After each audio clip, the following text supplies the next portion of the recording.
আসসালামু আলাইকুম। বহুদিন পরে আপনাদের মাঝে আরেকটি ভিডিও নিয়ে আসলাম। আসলে একটা সংবাদ দিতে এসেছি যেটা সবার জন্যই সুসংবাদ। বিশেষ করে যাদের এমআরপি পাসপোর্ট রয়েছে তাদের জন্য অনেক সুসংবাদ।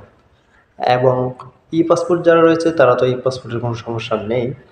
তো এমআরপি পাসপোর্টের আর কোনো ঝামেলা হবে না, যেটা বাংলাদেশ হাই কমিশন পেজ থেকে জানানো হয়েছে। এখন থেকে এমআরপি পাসপোর্ট হবে। যে সমস্যাটা ছিল সেটা আপনারা সবাই ইতিমধ্যে জেনে গেছেন যে ইএসকেএল যেটাকে বলে, সেখানে একটা সমস্যা হয়েছিল। মানে আমাদের জন্ম নিবন্ধনের সমস্যা থাকার কারণে বা বিভিন্ন না আমাদের নামের যে একটা সমস্যা ছিল, ওই সমস্যাটা এখন আর কোনো সমস্যা হবে না।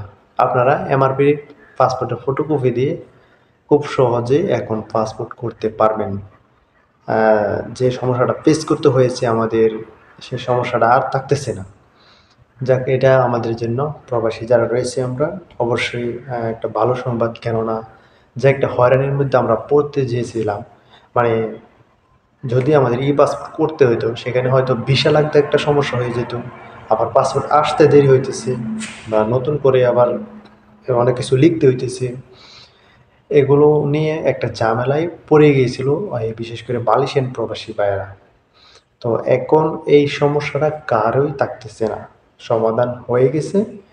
এখন আপনারা চাইলে খুব সহজে এমআরপি পাসপোর্টের ফটোকপি দিয়ে, অর্থাৎ আপনার যে পূর্বের যে পাসপোর্ট রয়েছে সেই পাসপোর্টের ফটোকপি দিয়ে আপনারা পাসপোর্ট করতে পারবেন অনায়াসে। মানে কোনো ঝামেলা হবে না। এখানে জন্ম নিবন্ধন লাগবে না, কিচ্ছু লাগবে না। তো এটা অবশ্যই আমাদের জন্য সুসংবাদ। কেননা পাসপোর্টের হয়রানি থেকে আমরা অন্তত একটু মুক্তি পেয়েছি।